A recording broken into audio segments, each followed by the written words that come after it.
We know they are lying. They know they are lying. They know that we know they are lying. We know that they know that we know they are lying. And still, they continue to lie. Alexander Solzhenitsyn, author of the Gulag Archipelago, among other books, was referring to the Soviet era. But in a capitalist economy, the media, ostensibly, are profit driven enterprises. So when they remain committed to the lie, in spite of the fact that their ratings are tanking and their profits are hemorrhaging, you have to ask yourself, who's propping this up and what is the end goal? The opinions expressed by the Reverend are his own and no one else's on the planet. Not friends, not foes, not supporters, not detractors, not sponsors, and certainly not employers. They adjudicate crime in all jurisdictions. Consider yourself warned. They are coming from the heart. They are guided by the mind, and they are guaranteed to choke you with a big fat dose of the truth cock. Ladies and gentlemen, it's time once again for the Sunday sermon.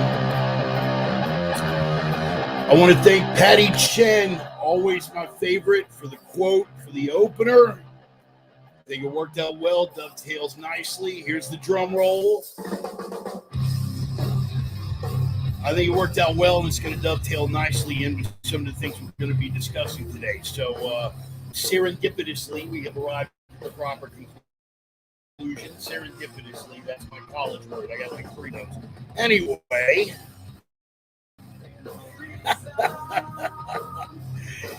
yeah, maybe a little bit, Ryan. You could be on point with that. I want to say hello to everybody who's joining in earlier. I've got my beloved Oksana on board. Sergey loves you too, because Russia. I've got Roman and Carrie from OpioTales.com on board, jumping in early. Let me fade that music down a little bit. Sorry, and I don't have a dedicated producer. It's once the Treasure Monk. Check out his channel on YouTube if you get a chance. It's going to be like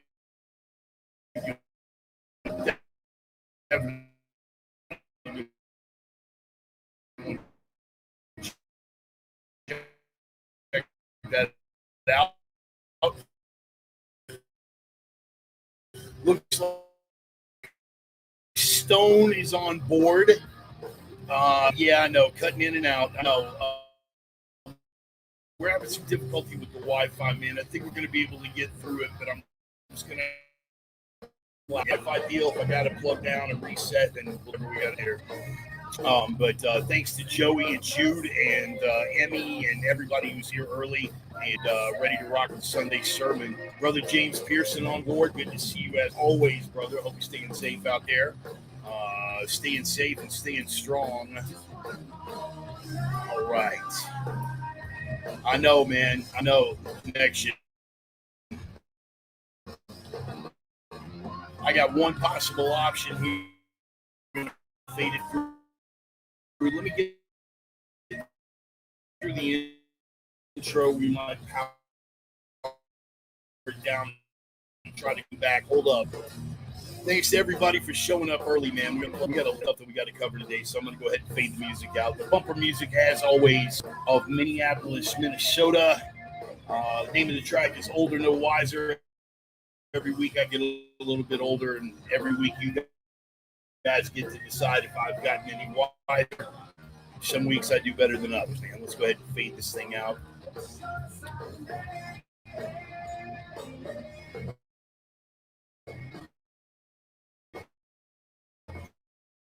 Let me know if we're still choppy, man. The Wi-Fi signal is a little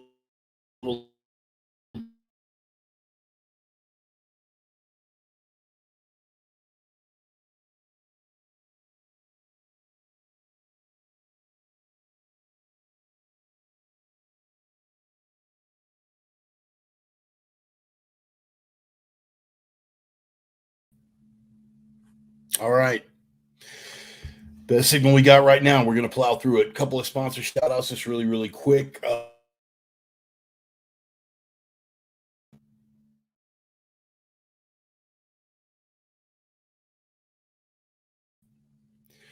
First of all, to Roman and the bevy of beautiful women over at opiumtales.com. They are the erotic pinups and portraits people. You can check them out at opiumtales.com for testosterone driven commentary and beautiful naked women. What's not to like about that? Also, sponsor shout out to my Viking brothers, Casey and Dusty Tellison over at Nordic Smoke Barbecue, the only legit barbecue in the inland Northwest. Some other people may disagree with that. Well, fuck you, you're wrong. They have the long ship back out every Thursday. That smoker truck is going to be parked outside of American Gun and Pawn right there off of Sprague. Go see them on Thursday. They open at 11 and they serve barbecue until they run out, and they run out fucking quick. So get on it. Yes. Okay, so I think we have the signal corrected, at least for the moment. We'll see how well it holds up. Terribly sorry about that again. You know, it's a one-man operation coming to you from a motel room. Oh, I want to give a shout out. Well, I can't give a shout out because it was an anonymous thing, but an anonymous fan sent me the hoodie that I'm sporting. Rolling the colors this week. Clutch. You guys already know how much I love this band. The Clutch Cavalry 414 Elephant Riders.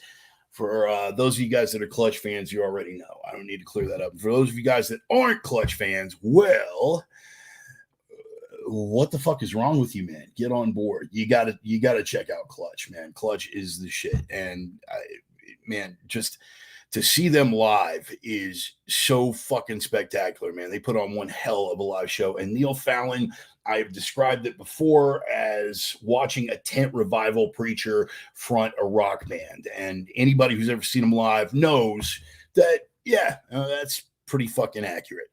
One more shout out that I want to give before we get into the meat of the program.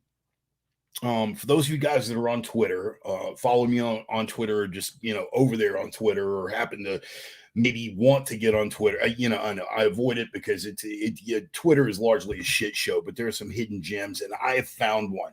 There is a Twitter feed, an account over there by a guy who goes by Defiant L's. Defiant, letter L apostrophe S, Defiant L's. Check him out because he's got a thing. And his thing is, as you've heard me say before, the internet is forever. I like having the things that I say logged here for posterity purposes. So a year from now, you guys can go back and go, hey, Bart was right, or hey, fuck you, Bart. You were wrong. But it's there. It's a permanent record. The internet is forever. And if you ever find your faith in the abject hypocrisy of the left flagging, Defiant L's is your guy, because his thing is to go through these Twitter feeds of all these vociferous lefties and find their hypocrisy and hand their asses back to them when they come back and correct themselves, because these guys tend to forget that the internet is forever. It serves as a permanent record when you're right, but also when you're wrong. And I'm going to post some examples here from Defiant L's on Twitter. And I should point out, I am not doing this with his permission. He is not a sponsor. We have chatted a couple of times just in personal messages, but I'm not connected to the guy, but I really dig what he has going on. And you guys know that if I dig what somebody has going on, I like to share it. So here's just a few of those examples. Here's number one. From Brooklyn Dad Defiant. Kamala Harris isn't the only person who is leery of a vaccine Trump is trying to rush to market too soon. I won't be taking that shit until long after people start dying of a faulty vaccine. And then not even a year later, if right-wing TV networks like Fox, OAN, and Newsmax would stop politicizing the vaccine and start running pieces of these people who regret not getting it, it might make a huge difference. Get vaccinated, damn it. Some other examples here. And they cover everything. It's not just a vax thing, just because the hypocrisy of the left is universal. I'm not convinced we will have fair elections in America. Stacey Abrams' fight against voter suppression. lost by 50,000 votes, still contesting it. And again, not even a year later, I want to live in a country where people who lose elections don't make up their own truth. The examples are just, I mean, like I had 8 of them picked out here. I'm just going to kind of jump around and, because I don't want to eat up a lot of time with this, but you guys get the idea. Defiant L's on Twitter.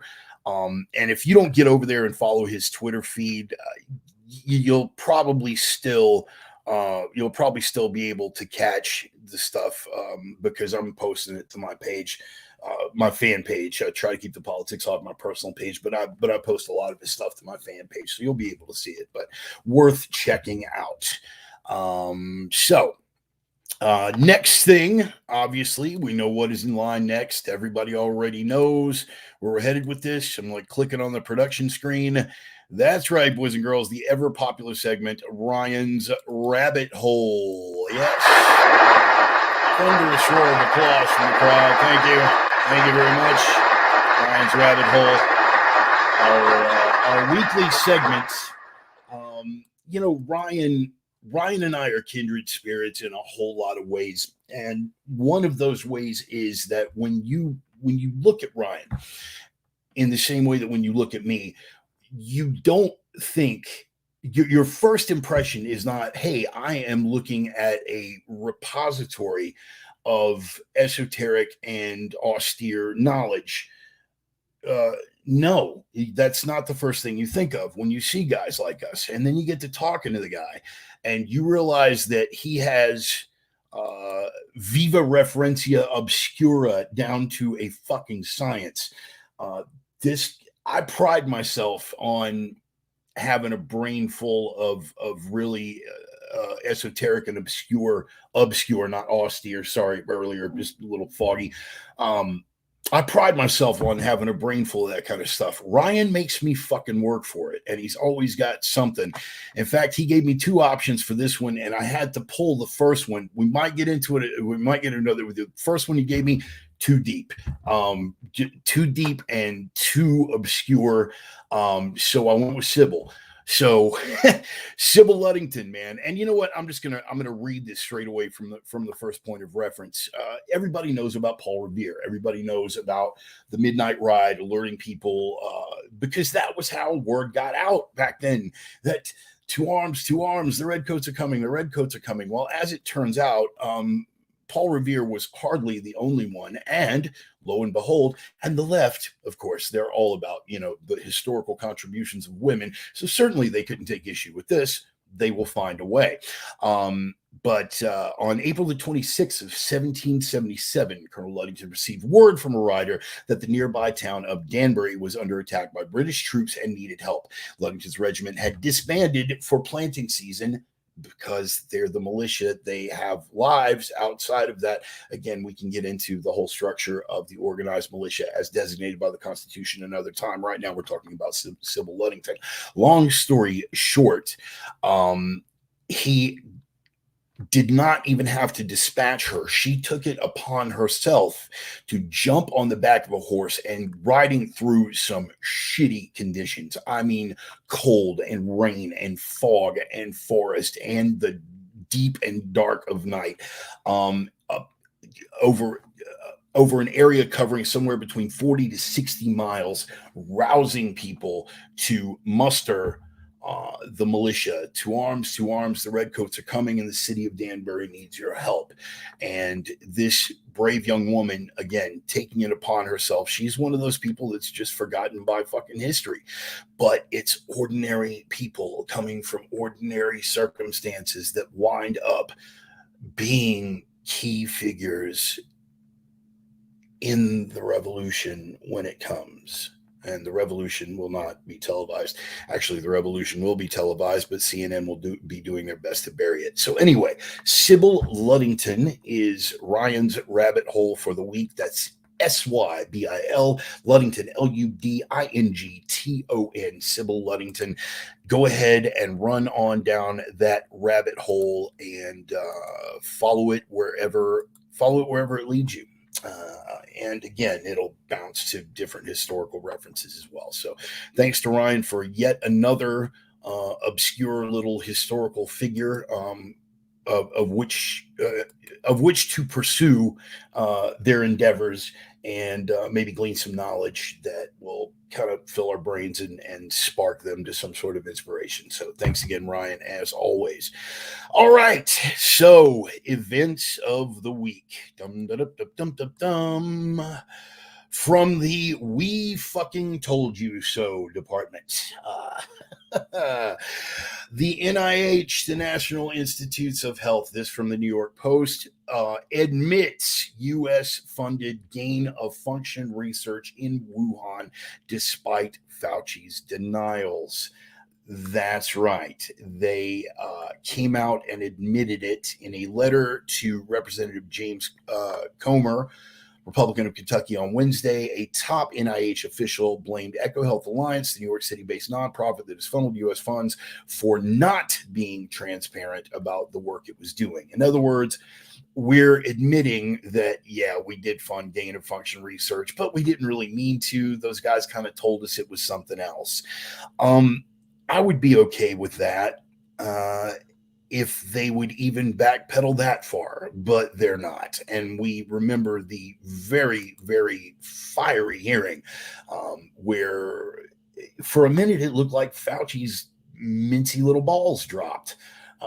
And he, Senator, if there's anyone lying here, it doesn't know what he's talking about. It is you.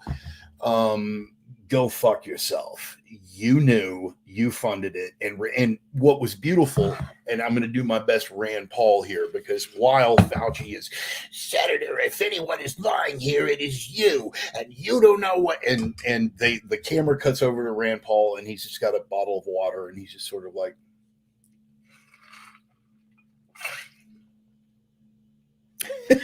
completely fucking unfazed, because he knew, as we all did, from the very beginning, the cover that they have run and they continue to run. Again, getting back to the opener, the Solzhenitsyn lie, they're lying. They know that we know they're lying, and they persist in the fucking lie. It's all theater at this point. But yet they proceed, and their ratings are fucking tanking, which does beg the question: at what point do you sort of have to give up the narrative for the sake of your own profit? And please don't tell me that they're doing it as a labor of love. This is a cutthroat industry. But again, much like in the days of Pravda, because we were talking about Solzhenitsyn,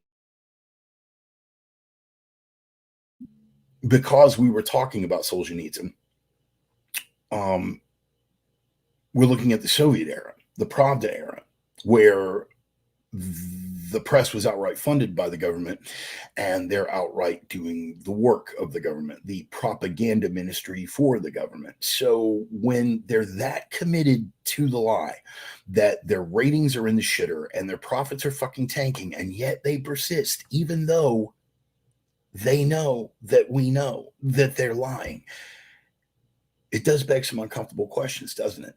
But unfortunately, those are questions that too few people are willing to ask. But yeah, that's so from the "We fucking told you so" department, the NIH came out and admitted, much in spite of Fauci's denials, that they had in fact funded gain of function research at the Wuhan lab. So as far as somebody ate bat soup at a wet market, or a bat fucked a pangolin, and every other bullshit thing they tried to sell us, it's all over, man. Game, set, match. It's there. That's the source of the fucking outbreak.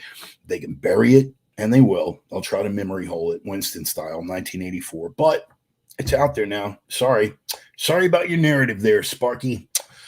Oh, okay. Next, from the "Wow, couldn't have seen that coming" department, Missoula, Montana. The Montana Department of Public Health and Human Services says an Afghan man arrested last weekend in Missoula is in the country as part of a federal resettlement program. Well, what did this good little fine upstanding Afghan do to get himself in trouble with the state of Montana? He committed a brutal fucking rape. Yeah, that's right. Well, brutal by American standards, but again, thanks to cultural equivalency, it's not fair for us to judge what a culture like theirs deems a brutal rape. You see, it's all subjective. No, the guy's a fucking scumbag. He committed a brutal rape in the state of Montana, and he is part of the resettlement program. Now, you guys know, if you've been paying attention, that I believe it was somewhere between 67 and 79,000 Afghans were brought over here. And of course, the media tried to tell us, well, these are all the interpreters that were working with us. First of all, did we need 79,000 interpreters? And second, and beyond that, kind of hard to be an interpreter when you don't speak fucking English. So, again, this comes as a shock to fucking no one. They were committing assaults, including sexual assaults, before they even started moving to resettle them, before they even left U.S. military bases. And you Pollyannas can hide behind, oh, well, there's good and bad in all people, blah, blah, blah. Afghanistan is a festering shit sore. Some of those people in Afghanistan did the best they could to help us because it's a festering shit sore, and they saw the improvements and developments and sustainability that the West could bring them. Those people we left over there to get beheaded. These fucking scumbags here thousands, and they're going to be loose in your community. Congratulations, refugee resettlement.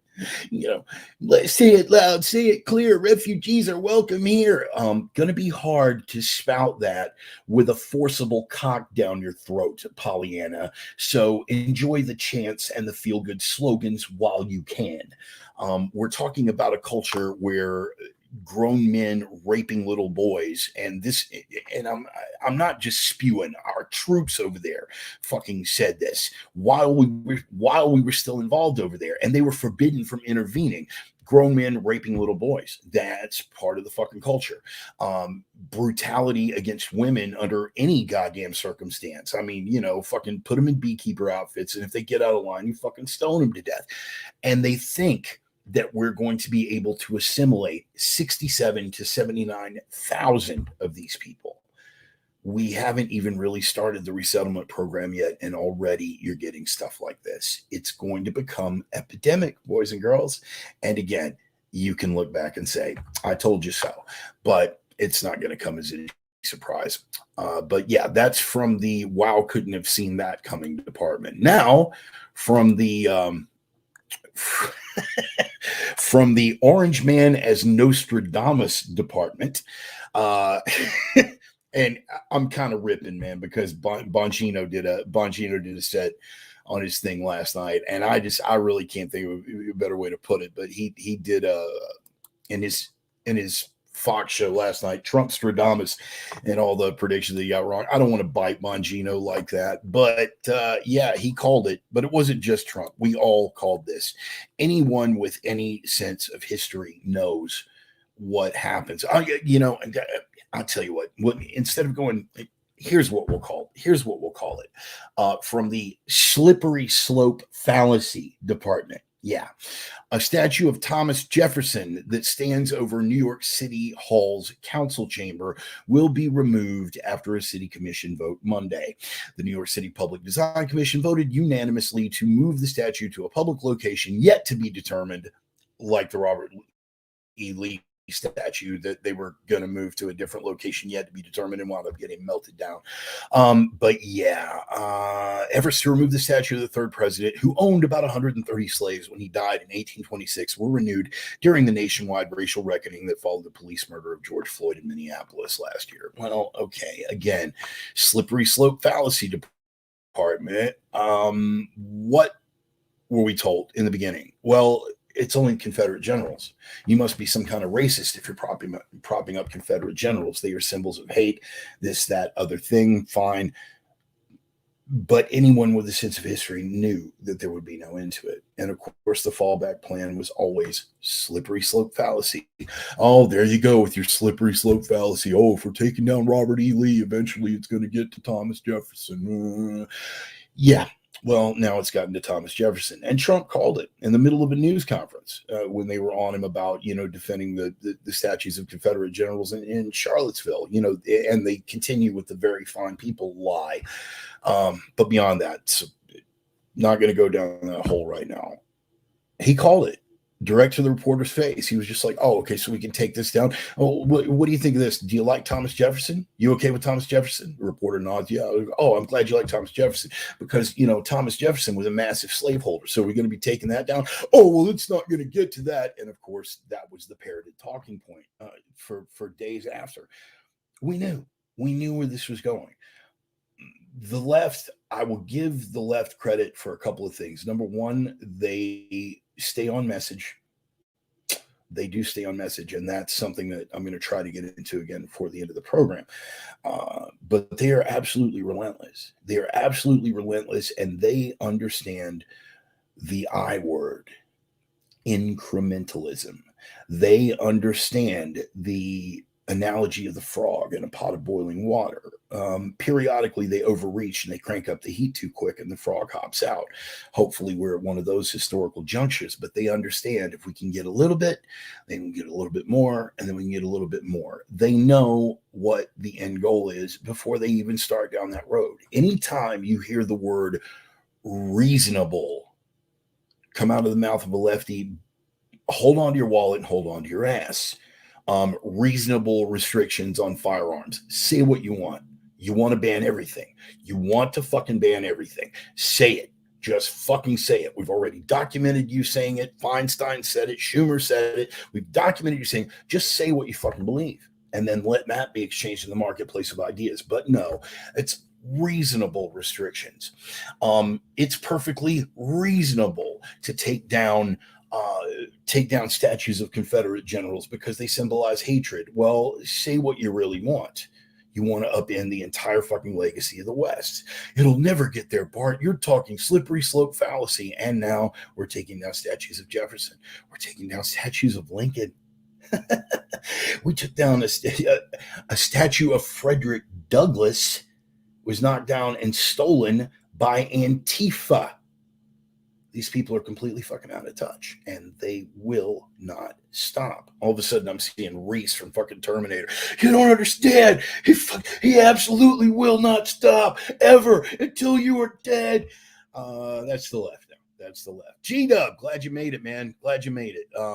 Local gas stations are buying every ounce as fast as they can. Massive gas price spike expected from the coming holidays. Yep. And GW, you showed up at the right time because we're going to be getting into that just a little bit later on in the program. It's a major bullet point. Brother James Pearson with this comment, backing up never works. It just enables those who are pushing forward. Absolutely fucking right. So we need to get on message and we need to dig our heels in. See, I spent the early part of my life in Tar Heel country. That's right. Little source of pride for them during the fucking militia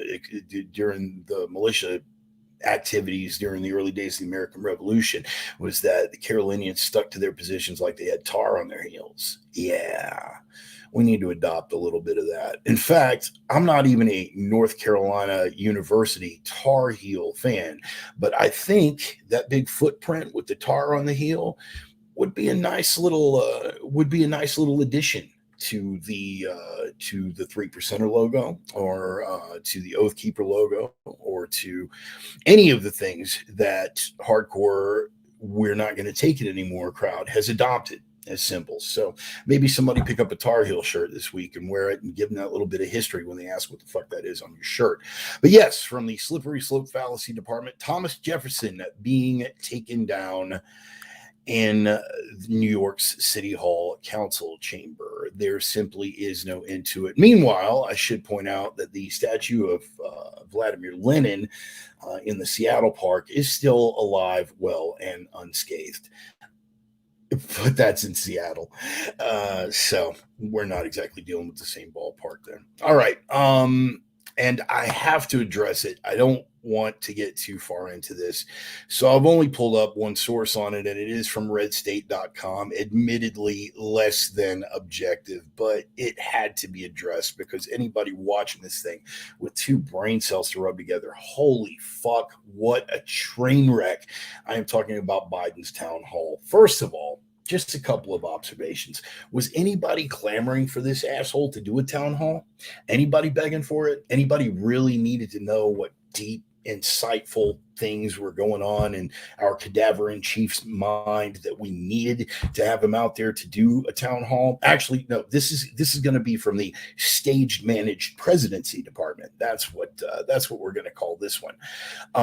It's fucking frightening. Again, we've gone well beyond Pravda territory at this point. They just keep bringing him out. And for those of you who witnessed this train wreck, I should point out all of his gaffes, all of his moments, the thing where he freezes over like he's passing out for 5 or 10 seconds, the thing where he's clenched up like Cornholio for 10 or 15 seconds, all these things.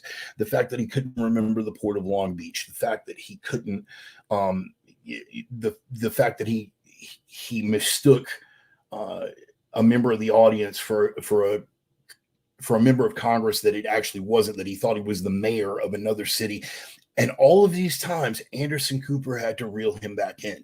So all of these gaffes, in spite of the fact that he had no doubt been coached, rehearsed, done some dry runs backstage. Here's how it's going to go, Joe. And we're going to have your good buddy Anderson up here to reel you back in. So everything's going to be fine. And you're going to have the earpiece in your ear to feed you things if you start flagging, which I think, if you're asking me what this was about, either he was trying not to soil himself, which we can't rule out. But I think it was him trying to focus on the words that were coming through his earpiece at the time. And if you go back and look at it, there's a number of examples that didn't involve the clinch, but when he was all, the eyes were up one direction, like, I can't hear the words that are in my earbud. He's not running things. But here is beyond who the fuck was asking for a town hall from this guy. And all of the idiocy that we got to watch on parade throughout the endurance of this fucking train wreck. Here's the thing. Look at the ratings. Referring back to what we opened the program with, they lie. We know that they lie. They know that we know that they lie. All of these things, right? Look at the ratings. Look at the ratings. Bottom of the ratings for that evening, right? Minimal audience. Now, this, in spite of the fact that they persist in the narrative that 81 million people voted for this fuck. 81 million people voted for this fuck. And of course, when you point out, okay, fine. Then they'll do the fallback. Well, it's not like we were really voting for Biden, but we were voting against Trump. Okay, fine. Concede that.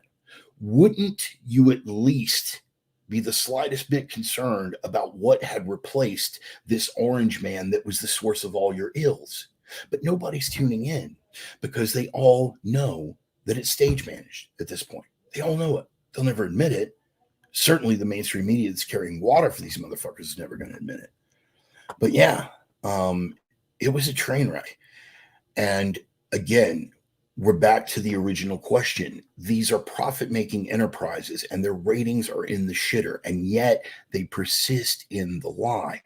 How long can they sustain this if they are not, in fact, being funded directly by the government or directly by the same financiers that run the government? And of course, the more pressing question, if Biden is not running things, and we all know that he's not running things, who the fuck is? And I'm just going to leave that. I'm going to leave that to your own fucking, I got my own theories, but we haven't got the time to get into all of that stuff. But it's pretty frightening to watch this cadaver just fucking stagger around on stage and to know that the rest of the world is looking at this, including an angry China that wants to take back Taiwan, including an angry Russia who could easily sweep through Ukraine if Putin really wanted it, if he was everything that people make him out to be. There's nothing stopping him at this point. Biden is not capable. And the fact that they would put him out there as a front man, these handlers, again, that's speculation. That's for another Sunday. There's things that I want to get into, so let's go ahead and deal with that. But yeah, just wanted to address the train wreck that was the town hall, and I want to address this very, very quickly before we get into the main point of supply shortages, which is a big thing that I want to address as thoroughly as possible in the 20 or so minutes that we're going to have left to really get into it. Attorney General Merrick Garland, we're going to file this under the weaponization of government department. That's what or weaponization of bureau department, more to the point. We already know that the IRS has been entirely weaponized against conservative groups. This dates all the way back to the previous Obama administration. I mean, Obama's previous, I may or may not be suggesting. But yeah, this,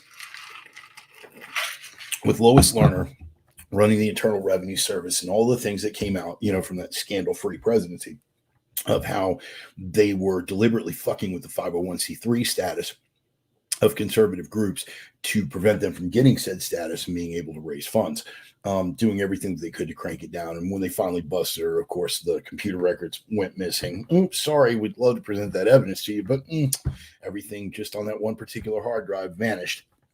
Yeah. We already know that the IRS has been weaponized against conservative groups, and at the very least has a glaring double standard, because here's one thing about 501c3 and church groups getting involved with politics. If a church group had allowed Mike Pence during the Trump administration to get on all of the particular churches in the state of, say, whatever, Virginia, and say that in the upcoming gubernatorial race, you need to vote for the Republican candidate, you would have been able to hear the howling from the left from fucking space. And yet, Kamala Harris, our fucking VP, whore is such an ugly word, our VP full service politician, literally got on closed circuit television and delivered a video address to, I believe it was 100. I could be wrong in the actual number. I'll let you do the fact checking on that. But I know it was at least dozens of churches across the state of Virginia. And as the vice president, in her role as vice president, went to these churches and spoke directly to them about the parishioners getting out the vote for the Democratic candidate. What are the odds that the IRS is going to review 501c3 status on that sort of thing? Fucking goose egg. Nothing. We're not going to see anything come of that. Reverse the parties in question. What do you think? What do you think? If a Republican would have tried to pull that off, it would have been at the top of the news cycle for weeks. It would have been a threat to liberty, proof that Trump is a fascist. No. So again, we can see it. Sister Nancy. Oh, my LEO sister, my long lost. I miss you so much, Nancy. Thank you for popping in. Again, yeah, that's where we would be if any GOP administration would have tried to pull some shit off. The IRS would have been up their ass with an alien rectal probe reviewing their 501c3 status. But here it's no harm, no foul. Well, the Garland hearings this week basically took that to some next level shit. Again, it doesn't matter what you do as long as you are a leftist. The Department of Justice has been weaponized against conservatives outright and without equivocation at this point, in a very straightforward and undeniable way. One single memo from the School Board Association, for the National School Board Association, was enough for Merrick Garland to suggest FBI intervention about threats of violence at school board meetings and all this. Now, you guys know from last week, because we went into it, what happened in Loudoun County. An angry father whose daughter, 14-year-old daughter, was raped in a bathroom by a guy wearing a skirt. Okay, let's just call it what it is.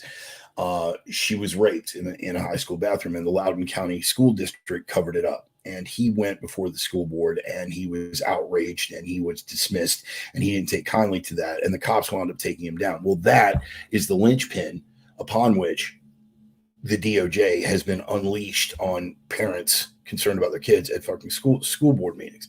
I mean, it's absurd on its face. But to go through these hearings and basically watch Garland defend this, and he did. He defended it. He kept falling back. At one point, he was being grilled heavily, and he just kept falling back to the talking point. This memo is based on name, rank, and serial number. Name, rank, and serial number. He just kept falling back on the talking point, and it was absurd. Just watching this farce of a fucking hearing. But he basically justified everything, even though now it's come out that, oh, lo and behold, a close family member is the head of a company that's selling critical race theory books and curriculum to these different school systems. But hey, no conflict of interest there. And he was asked point blank if he would entertain an ethics investigation, and he flat out fell back on the talking point. There is no conflict of interest. Well, yeah, again, we get that you say there's no conflict of interest, but would you at least allow an ethics investigation? I repeat, there is no conflict of interest. Yeah, but would you allow no, obviously he's not going to allow the investigation. Again, this is something you need to know about me. Okay. And if you paid any attention, you already know. I open my mornings with CNN. Yeah, I know. I feel dirty too, but it's okay. I open my mornings with CNN, and when I'm driving in the car to and from the job site, and when I'm off the job site having to run errands and things like that, I keep it on NPR. I do. Why? Because I want to have my beliefs challenged. Any of my core beliefs that can't stand to be challenged, right, are beliefs that I no longer deserve to hold. This is just a fact. But more to the point, I want to understand how the other side is trying to convey their points. And as I said earlier, the one thing I will give these people is that they have an uncanny ability to stay on message. This is something that conservatives have long since lost. We're all over the place because we allow them to control the narrative. They stay on point and they stay on fucking message. And they're still getting shit canned in the ratings because people are falling off the wagon. At the end of the day, what do we know from the scene JFK? You know, Bubba, fundamentally, people are suckers for the truth, right? And the truth is not to be found in those ranks. I listen to them every morning. I know how they're going to be. And again, I knew how they were going to present what you'd heard at the Merrick Garland hearings. I also knew how Fox was going to present it. I didn't need to sit around for Tucker Carlson to give me his take on what had happened at the Merrick Garland hearings. I already knew what his take was and what his takeaways were going to be. I went and watched the whole hearing, and that was a long fucking hearing. Like, the entire thing on YouTube is like 4 hours, and there's like, of course, three or four segments where it's like 30 minutes of breaks in between that. But it was 3 hours plus worth of fucking hearings, and I watched the entire goddamn thing. This is what we need to do if we want to consider ourselves truly fucking informed. And it's a roundabout way, and it's a hell of a lot of words and stuff just to get to that point. But again, the Merrick Garland hearing illustrated a couple of things. Number one, that they have very seriously weaponized the Department of Justice against conservative causes in the same sense that they have with the IRS since Obama's previous administration.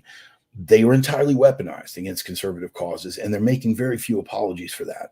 And the other thing that has become clear is that the media, like, this is a surprise to anyone, being that propaganda wing, being that Pravda for the administration, they're not going to be held to account, not through those channels. Again, they lie. We know that they lie. They know that we know that they lie, and they persist in fucking lying. Even though they're hemorrhaging profits, even though their ratings are in the shitter. What's really going on here? Huh? Dig deeper, right? Dig deeper. They're not that fucking principled.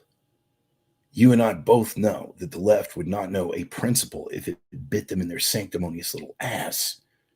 So, where's the money coming from? Who's floating what to keep them out there repeating the narrative, repeating the lie?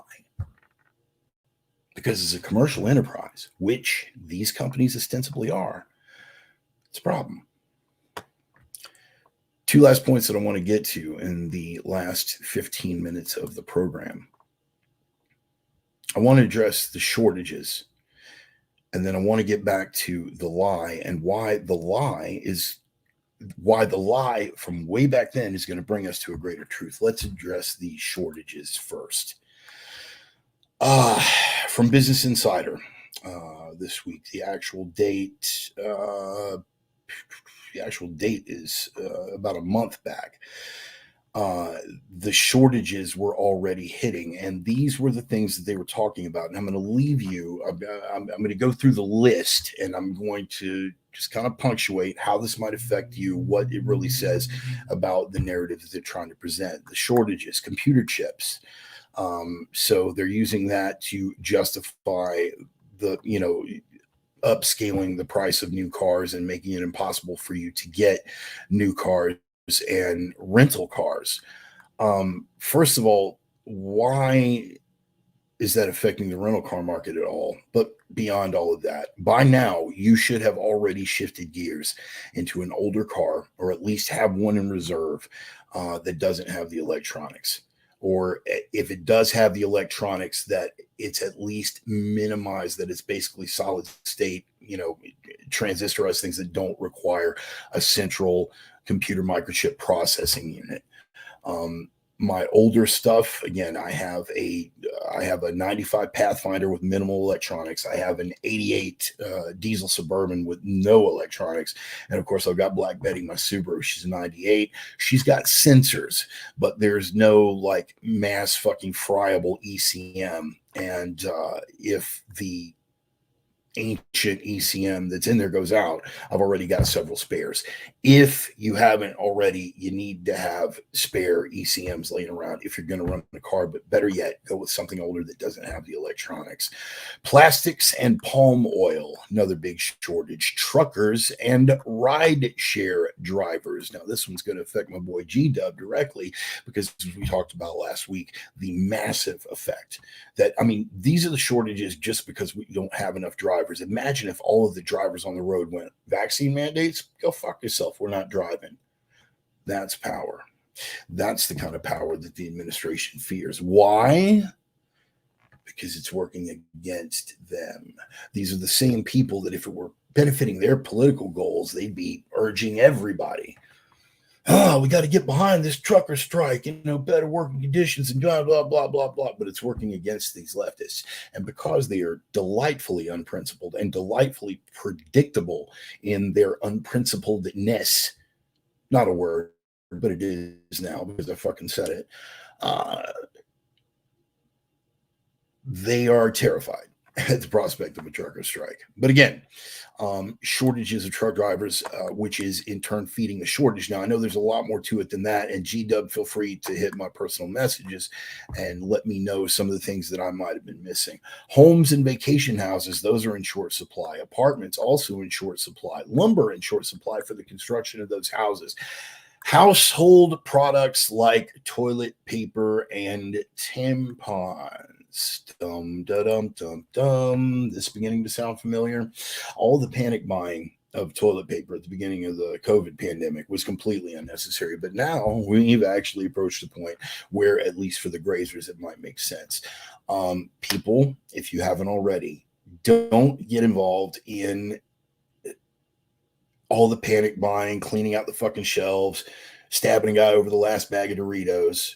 That's a true story, by the way. I watched that in the middle of a hurricane evacuation in Houston. Wasn't even Cool Ranch Doritos, just regular old Doritos. And he got fucking stuck a dude over it. Yeah. People can get ugly. Let's not feed into the panic buying, but you do need to subtly, slowly, but surely, particularly you ladies out there, either find alternatives. Ladies, if you're using tampons, then you might want to at least stock some pads or look into some of the other alternatives to that just in case supplies run short, right? And when I'm talking shortages, I'm talking a possibility of Soviet era shortages, right? You could be ass out of luck for a long fucking time. So start looking into alternatives for that. But in the meantime, the supplies that are out there, ladies, make a little trip by the drugstore every fucking day.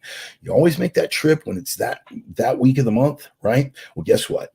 This month, every fucking day is that week of the month. Every fucking day. Go in, get a box, stick it away. Go in, get a box, stick it away. Go in, get a box, stick it away. And it adds up very, very quickly. Same thing with toilet paper, people. And at the end of the day, toilet paper is less of a concern. First of all, because bidets, spray bottles, any number of fucking things. But even leaving those things aside, newspapers are still fucking cheap. And considering what we already know about the media, the average local paper, particularly in a big city, is worth little more than to wipe your ass with. So, again, that's not a real problem. It will be for the grazers, though. So pay attention to that, because grazers who are put out, they tend to misbehave. Chicken, bacon, hot dogs. We can just go ahead and say food and supplies across the board. Imported foods like cheese, coffee, and olive oil across the board. Here's a couple of things for you guys with regard to food. What should I do to get my house in order? First of all, you are already behind the curve. But right now, I'm going to urge you with the supplies that are left. And again, don't get out there and get panicky about it. But subtly, slowly, and surely, first thing you do, you go to the Asian grocery store. Again, this dovetails into what we're going to be talking about communism actually laying the groundwork for freedom. We're going to get into that later. But I was having this discussion with my friend Mike Tren online earlier. Vietnamese immigrant family. He is the epitome of American success story. He runs Mike's Seafood down in Houston. Definitely go see him. But we were talking about that. Oh, Patty, I'm so glad you showed up. Look at that. Oh, just perfect time. Perfect time. I love it. Transition to Diva Cup, ladies. Yes, indeed. Thank you, Patty. And thank you for the lead. And we're still on it, as you can see. As I was saying, Asian families are always more prepared. Why? Because most of them, particularly from Southeast Asia, they understand just how quickly things can turn and just how ugly it can get when they do turn.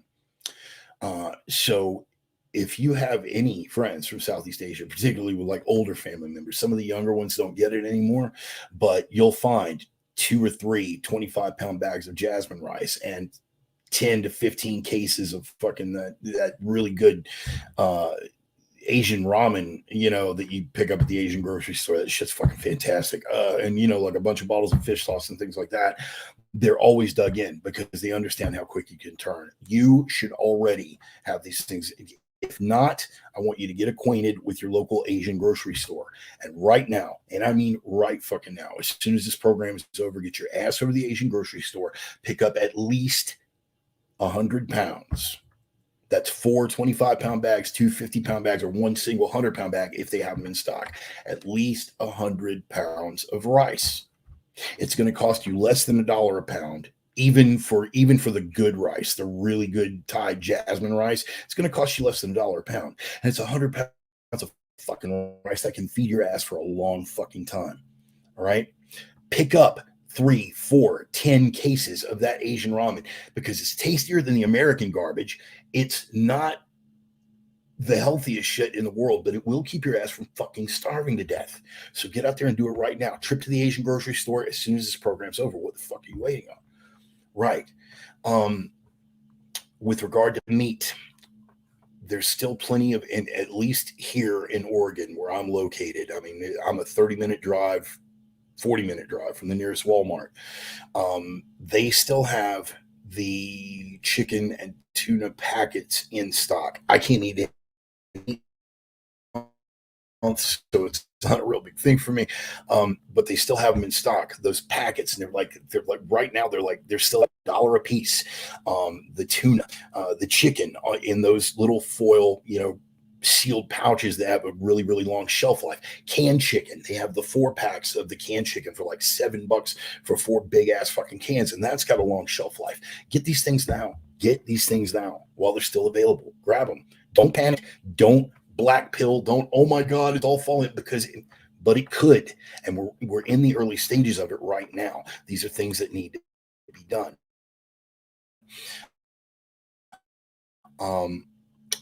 Coffee. There's another one. Here's another little tip from the Reverend Bart department. We've already got Asian groceries. Make friends with your local Asian grocery, and I've given you the prep on that. Find your local discount and or damaged freight and or cost overrun groceries. I'm here in the Northwest. We're very blessed. Got a place called Grocery Outlet. It's a chain. They're all over the place. Stuff that doesn't sell at the regular market gets fostered over to Grocery Outlet, and they sell it for pennies on the dollar. There are tons of them in Houston, and I can give a whole listing of it. If somebody reminds me in my private messages, I'll give a list. But coffee, this is the thing. Coffee, freeze-dried and vacuum-packed. Freeze-dried and vacuum-packed. Let me say it one more time for those in the back or with hearing problems. Freeze-dried and vacuum-packed. Get that fucking coffee. One, because you're going to need coffee. And two, because it's a tradable good, even if you don't need it. Okay? But the discount groceries, discount grocery places like Grocery Outlet, that's the place to get that. That's the place to stock up. So that's my tip on that front. Don't panic. Don't go nuts. But have something put back or wish later that you did. But here is, and these are the final two talking points that I want to get to as we head into the home stretch here. That was a list of all shortages.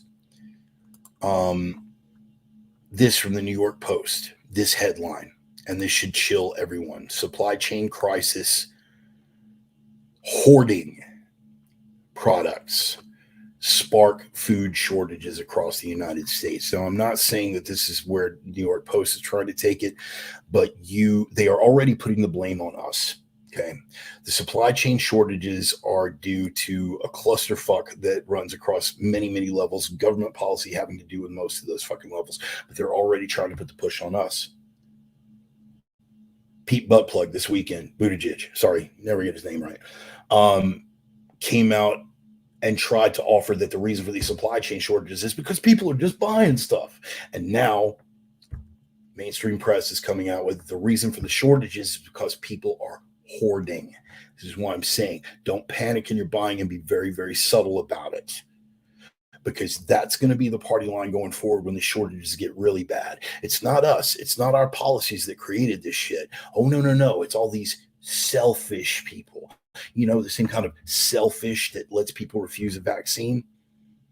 Well, now these selfish people are not only refusing to get jabbed, but they're buying up all the food. That's the reason your kids are starving. Not because you failed to prepare, not because the government failed to deliver, but because of those hoarders, those selfish, evil, red MAGA hat wearing, vax refusing hoarders. So watch your asses, people, because now that weaponized media, back to the leader who lie, and we know that they lie, and they know that we know that they lie. They're turning the narrative on its head, and they're making you the enemy. Keep your eyes open for that. So how am I going to bring it home? How am I going to bring it home on a positive note this week? I'm going to tell you how. Because, and what did I mean exactly when I said that the seeds of us retaining our freedom lies in the communism of old? I'm going to tell you. Look at the protests in Europe right now over the vaccine mandates, over the lockdowns. Where are the biggest and most vociferous of those protests? Former communist bloc countries. I'm going to show you a little picture here from Bucharest, Romania, right? And it's like lined up in the middle. But you look at that crowd there in Bucharest, Romania. That was this week. Crowd of people protesting a number of things, government overreaches, vaccine mandates, and fucking lockdowns and passports and supply chain shortages. Any of that sound familiar? They were protesting their government. Let me tell you what happened in Romania the last time they got pissed off at their government. Yeah, they drug Nicolae Ceausescu. Sorry, it's always Ceausescu. They dragged Nicolae Ceausescu and his wife Elena out of the fucking royal palace after a brief show trial and machine gunned them to death. on national fucking television on Christmas fucking Day. If I was a leader in Romania right now, I'd have already fucking skipped town. But it's these places. We're heading into an era where authoritarianism knows no bounds. They're shameless about it. They don't fucking care anymore. They have abandoned all pretense. These media outlets that lie, and we know that they lie, and they know that we know that they lie. They have dropped profit for the sake of the fucking narrative. They are driving this thing forward. The mask is off. Pardon the pun, COVID. The mask is off. They're driving forward. But where are we seeing the biggest pushback? In these former communist bloc countries. We get to learn from their example because we've had so precious little real adversity here that we've gotten soft. We're having to follow their lead. Romania, Poland. Oh, Poland. All of these former communist bloc countries, they are pushing back the hardest. Why? Because they know that it's not a slippery slope fallacy. They know the end result of unchecked authoritarianism. Poland got to see it from both sides of the political spectrum over the span of just a single fucking generation. They break no bread with these motherfuckers and they hold no illusions about it. And as I was saying before, talking about my conversation with my friend Mike Trin earlier, we're talking about refugee families that have seen the end result, that know what a Viet Cong or a Pathet Lao or a Pol Pot are fucking capable of, how quick it can turn and how ugly it can get when it does. They have no illusions about it, right? So it is rooted in the excesses of the communism of the past that have generated this generation from those former com bloc countries that can in turn be the lesson for us spoiled little fucking soft ass Americans, to take a look at how they're reacting. If you want to ask somebody how communism and left-wing authoritarianism turns out, don't ask your college professor. Ask them. Ask them. Because it's in their experience that the roots of our own freedom lie, that the roots of our own freedom, upon which the roots of our own continued freedom may very well hinge. You're not going to get the truth anywhere else because they lie, and we know that they lie, and they know that we know that they lie. But as this thing rolls forward, I'm going to offer you a little bit of something here that I hope will stick with you with regard to the nature of unflinching examination of truth. That is this: one principle above all else, the requirement that we stand up for what we believe, no matter the odds or the consequences. When the whole world is telling you to move, your job is to plant yourself like a tree beside the river of truth and tell the whole world, no, you move. So when they lie, and we know that they lie, and they know that we know that they lie, and they come forward with that narrative, no matter what they're backing, and no matter what the consequences may be to you, because nothing in your life will ever be as important. When they come to you with their Antifa maggots waving clubs and their overreaching authoritarian police officers that have sold their soul to the state, and they come with their mandates, and they come with their dictates, and they come with their papers and their orders, when they come to you with their lie and say move, you root yourself beside that river of truth and beside every like-minded individual who's still got their balls, their spine, and their head together to do so. And you put those hands up and say, nah, motherfucker, you move. I am the Reverend. That is the gospel. We ran about 5 minutes over time. My apologies. Not really. I mean, I could apologize, but look, man, that's the thing. We got to get that truth out, and we got to be able to speak to people. I hope that anything that I may have said may have changed your perspective, or at least altered the way you look at things, or maybe you had an aha moment just to go, wow, man, I hadn't thought of that. If anything did help you, I'm going to pass around that digital collection plate. I'm on PayPal, I'm on Venmo, I'm on Cash App, I'm on Facebook Pay, all that good stuff. If you want to throw me some coin. In the meantime, it's a labor of love. And as long as I'm getting it out there, again, for me, this is much cheaper than therapy. Going out, as always, with some clutch recommendation courtesy of brother Ryan Jenkins. Little track called Fortunate Son. Again, Neil Fallon and Clutch. If you don't know, you better fucking ask somebody. So anyway, guys, yeah, if you can't throw me any coin, that's cool. I totally get it. Maybe you can spread the word about the program. Say, hey, man, there's this fat, toothless old cripple who gets on and rants and raves for an hour every Sunday. I think you might dig him. Maybe you want to check out the program. That would do me a world of good. But if nothing else, man, just remember the 3 prime directives. And by now, all of my long-term fan base, all of my Reverends Rangers, all of my prophets of doom, all of my sinner sisters out there, you know the prime directives, guys. What do we have to be? We got to be that light in a world full of darkness. We got to be that signal in a world full of noise. And most of all, and this is the iron rule, we got to be that strength in a world full of weakness. I am the Reverend. That is the gospel, guys. They will continue to lie. They will continue to push it. We will still be here on our feet, knuckles up, ready for the fight, anchored to the truth, sharing it with like-minded individuals with our spines, our balls, and our brains intact. We're going to win this thing, y'all. Don't let it get you down. It gets rougher by the week, but don't let it get you down. We're going to win this thing. We've hit that tipping point. You're getting to see it all over the world, particularly, as I was just discussing, in these countries, the former communist bloc, that know what the end result looks like and know what the alternative is. They're telling us a lesson from history. Take your stand now. We wish we would have had the chance before, and we're doing it this time around. So good on them, and good on you for sticking with it. Keep it together, guys. We're going to win this thing. I love y'all. See you next Sunday. Peace. Take care of yourselves. Take care of each other. See you next Sunday. Thanks for coming out, guys. I love y'all. Thank you. Peace.